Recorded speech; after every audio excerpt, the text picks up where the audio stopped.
उग्गी BHU बाणी पड़ाव खंडात की शक्ल इख्तियार कर गया। हस्पताल में मौजूद स्टाफ के लिए ना रिहाइश का बंदोबस्त है और ना पानी का, और ना ही कोई चौकीदार मौजूद है।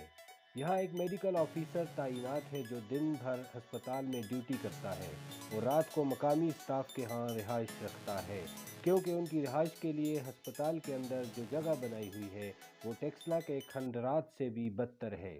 सितम तो ये है कि कोरोना वबा की वजह से हर तरफ जहां खौफ व खिरास है, वहां इस हस्पताल में स्टाफ और डॉक्टर के लिए मास्क, ग्लव्स और सैनिटाइज़र का कोई बंदोबस्त नहीं है, जबकि अक्सर OPD में मरीज़ों का रश लगा रहता है, जिसकी वजह से हस्पताल के स्टाफ की जान को भी खतरा है। मेडिकल ऑफिसर BHU बाणी पड़ाव इस बारे में क्या कहते हैं? इस वक्त हम BHU बांडी पड़ाव के बिल्कुल मेन जो ऑफिस है डॉक्टर साहब का उसमें इस वक्त मौजूद है, और हम डॉक्टर साहब से ये जानने की कोशिश करेंगे कि यहाँ पे स्टाफ के हवाले से क्या फैसिलिटेशंस हैं और लोगों के ट्रीटमेंट के हवाले से और कोरोना वायरस के हवाले से क्या हिदायत है गवर्नमेंट की तरफ से। तो ये तफसील हम जानने की कोशिश कर रहे हैं डॉक्टर साहब से। डॉक्टर साहब, हम आपसे ये जानने की कोशिश करेंगे कि क्या आपको सहूलियात हैं कोरोना वायरस के हवाले से जो वबा फैली हुई है यहाँ पे गवर्नमेंट की तरफ से?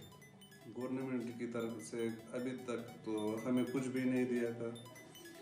हम गए थे वहाँ पे DH ऑफिस में, लेकिन हमें वहाँ से भी कुछ चीज़ें नहीं मिली सेफ्टी के लिए, ना मास्क मिला ना सैनिटाइज़र मिला। और हमारे इलाका पहाड़ी इलाका है, लेकिन यहाँ पे लोग तो वैसे ही आते हैं, वो तो समझते नहीं है कि कोरोना की क्या है, और सेफ्टी मेजर भी नहीं यूज़ नहीं करते ना। तो अभी तक हमें कुछ भी नहीं, हमारे स्टाफ को भी किसी को एक चीज़ भी नहीं मिल गया, ना सैनिटाइज़र ना ग्लव्स ना ऐसी चीज़ें नहीं। अच्छा, तो हमने ये सुना है कि यहाँ पे इवन पानी का भी कोई इंतज़ाम नहीं और सिक्योरिटी के हवाले से भी यहाँ पे कोई इंतजाम नहीं है। नहीं, हमारे यहाँ पे अभी तक सिक्योरिटी वाली भी नहीं है और पानी भी नहीं है। हमें बहुत मुश्किलात है यहाँ पे। ये जो पहाड़ी इलाके है तो हमें बहुत मुश्किलात होती है उसमें ना, और हम यहाँ रह भी नहीं सकते। कैमरामैन मोहम्मद उमेर के साथ राशिद खान, उग्गी न्यूज़।